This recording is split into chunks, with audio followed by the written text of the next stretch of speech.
April from April's Home, and today I thought I would share with you my recipe for honey baked lentils. There are a lot of wonderful recipes out there for baked beans or honey baked beans, things like that, but I love how quick lentils cook, and I really love the flavor of lentils. So years ago I came up with a recipe to turn lentils into a sweet honey baked lentils recipe. It's perfect for barbecue side dishes. It's perfect with cornbread and sausage, things like that. And so I thought I would go ahead and share with you the recipe. So you'll need a pound of lentils, some brown sugar, honey, molasses. The barbecue sauce is optional, but I like it for a little bit of that sort of smoky barbecue flavor, and mustard and ketchup. The first thing I'm going to go ahead and do is rinse and look over these lentils, clean them off real good, and then I'm going to boil them according to package directions. According to these directions, you always examine, sort, and rinse well the lentils, and then for a pound, which this bag is a pound, you add them to 6 to 8 cups of hot water, and you simmer with the lid tilted until the desired tenderness is reached. It says here 15 to 20 minutes. I usually cook mine a little bit longer than that, but I'll go ahead and let you know how long they take. So right now I'm going to go ahead and get out my little strainer basket. That's how I put these. I have a fine mesh strainer. I dump my lentils in that. I rinse them. I sort them. And then I'll get them in 6 to 8 cups of water. And I thought I would show you the little strainer I use. This is by the OXO brand. It's just a nice strainer here. Use this all the time. It's a really wonderful strainer basket. I've used it for years. So I start by pouring it in dry. And then I make sure to really look through the lentils. You want to look for little stones or, strange little, damaged or poor looking lentils. This batch is looking pretty good, but I will look through it closer. I have actually found little teeny tiny stones in my lentils and beans in the past, and I wouldn't want a stone to show up in my baked lentils. That would be potentially very bad. So I'm going to go ahead and look through those, and then I'll just rinse them under the water and move them around and get them all nice and clean. Then I've got my water over here. I'm going to turn that on and get it warming up. And I'll dump those in and get them cooking. Okay, so the steam is going to fog up my lens a little bit, but it's coming to a low simmer like this. And I'm going to rest my spoon here so my lid doesn't fall in. Then I'll go ahead and put my lid on and let this cook for 20 minutes. Okay, so I have let my lentils cook here for about 35 minutes, just on this low simmer here.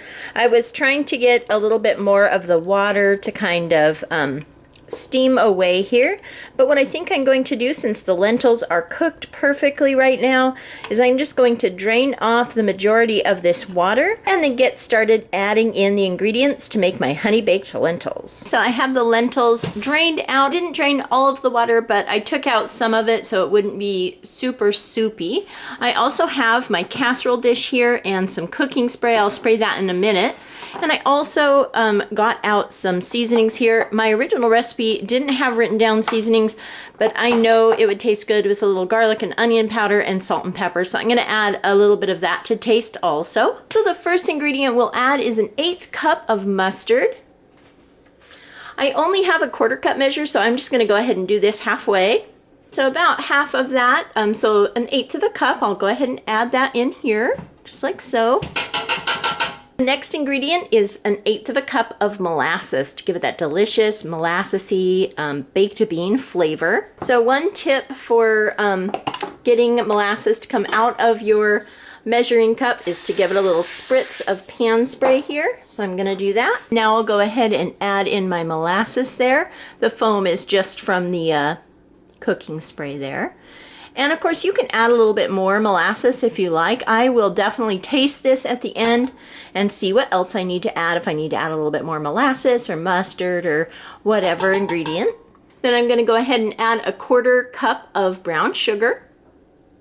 Then it calls for 1/3 of a cup of honey. And I'm going to use the same trick as I did with the molasses. Honey is also pretty sticky. So I'm going to go ahead and give it a spray first so it all comes out of the measuring cup here when I pour it into the mixture. And all of these ingredients I'm just dumping in to the pan, and we'll stir them all up in a minute. Okay, so here is my 1/3 cup of honey. Look at that, it comes out really nicely with the pan spray. Otherwise it'd be a big sticky mess and you wouldn't get out all of the ingredients there. A little bit stays in, but most of it comes out there. The next ingredient is 1/2 cup of ketchup. So we'll put that ketchup in there. And again, just for a little bit of that barbecue-y, smoky flavor, I'm gonna add a little bit of barbecue sauce, about 1/8 of a cup. You could also add a dash of an ingredient called liquid smoke. I do not have any on hand. I haven't been able to find it for a while. I definitely need to hunt some down. Liquid smoke will give a recipe a really good smoky, barbecue-y flavor. My husband isn't super fond of smoky flavor, so I'm gonna go ahead and leave that out. And again, I don't have any, but if you really like that smoky flavor, a few little drops of liquid smoke will really help it. A little goes a long way though, so yeah, want to be careful with that. So I'm gonna go ahead now and add about 1/8 of a cup. I'm just gonna put it in here with the ketchup in the ketchup cup. Just a little 1/8 of a cup there. You could use any favorite flavor of barbecue sauce. We happen to like honey barbecue sauce. So those are all the ingredients. I'm gonna go ahead and add a few spices now. So I'm just gonna add in a few dashes of salt, a few dashes of pepper. You can add more or less according to just what you enjoy. And I love onion powder. It always has a nice little oniony flavor. I think that'll be nice. I'm not gonna add too much though, because I really wanna taste the sweetness of this, of the honey in this. And then also a little bit of garlic powder. We love garlic powder, so just a little bit, not a lot. Again, I really don't want to overpower the other flavors. But I will also be tasting this at the end. So now I'm going to go ahead and stir this all together. Really make sure that I incorporate all of the different flavors and ingredients together. And here you can see it all mixed in. Smells really delicious already. So I really want to stir that in, make sure we really get the brown sugar incorporated throughout. Can tend to clump up if you don't stir it all the way. And also just all the other flavors. I'm going to go ahead and get a tasting spoon now and give this a quick taste. Okay, I think I'm going to add just a little teeny tiny drop more molasses. I really love that molasses flavor. It's just another little drop. And I love the tanginess of mustard, so I'm going to give that another little squirt too.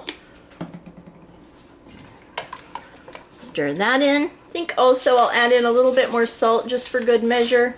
Helps bring out all of the flavors, enhances them all. Okay. One more taste. Nice clean new spoon. I always have a stack of spoons ready when I'm cooking for tasting. The extra molasses and mustard definitely did the trick. It's already tasting wonderful. So I have the oven preheating to 375 degrees Fahrenheit. I'm going to go ahead and spray my casserole dish. I definitely gave it a nice good spray, including all the way up to the edges. Occasionally a sugary baked bean, or in this case lentils dish like this, the sugars will bubble up and kind of adhere around the edges, so I definitely want to pre-spray that. So now I'm going to go ahead and transfer the lentils into the casserole dish. Flatten it out there. And this is ready to go in the oven. Again, I'll be baking this at 375 degrees Fahrenheit, and this will bake for a whole hour, possibly even an hour and a half. While this is baking, I'll get the rest of our dinner ready as well, but it's nice that it cooks nice and long and slow. It really gives all the ingredients a chance to meld together and create a really delicious flavor. So I'm going to go ahead and get this started baking. Again, 375, I'll check it at about an hour, but it will need between an hour and a half at 375. So I'll be back to show you what that looks like when it's out of the oven. And I forgot to mention that I'm putting it in uncovered, but this casserole dish does have a glass top. If I feel like the top is getting too dark or needs to be covered, I can always put the glass lid on, but for now I'm gonna let this bake with no cover, just open just like this. So now I'm going to get this in the oven and I'll be back to show you what it looks like when it's all done. Okay, so my honey baked lentils are out of the oven. They took about an hour and 15 minutes to bake. You can see along the edges that sugar gets baking and kind of splatters a little bit, but everything looks delicious. I'm going to go ahead and let this cool down a little bit and serve some up and give it a try. So my cornbread is out of the oven, so I've served up a little bit of the honey baked lentils along with some cornbread. Now let's give this a taste. I'll try it first without the cornbread. These are very delicious. It's a nice sweet and molassesy mixture.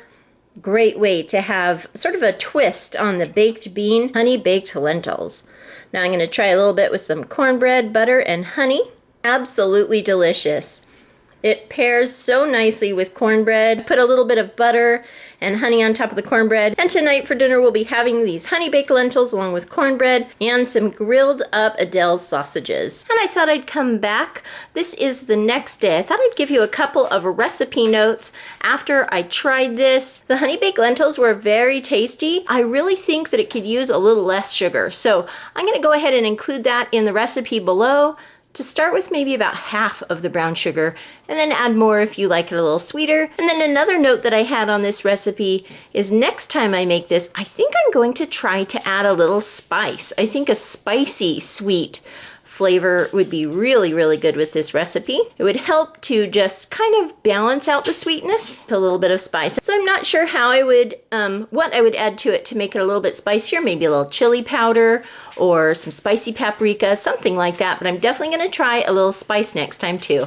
I just thought I would jump on here the next day and kind of add this clip in just to let you know some of my notes on my recipes. I'm always looking to improve the flavors of my recipes, and I think that this could do with a little less sugar, and maybe if you like spice, to add in a little spice. So that's my recipe for honey baked lentils. I hope you enjoyed taking a look at this fun and different take on a baked bean, the honey baked lentils. If you like this video, give it a thumbs up, hit subscribe for more videos from April's Home. Thank you so much for watching, and I'll talk to you later. Goodbye.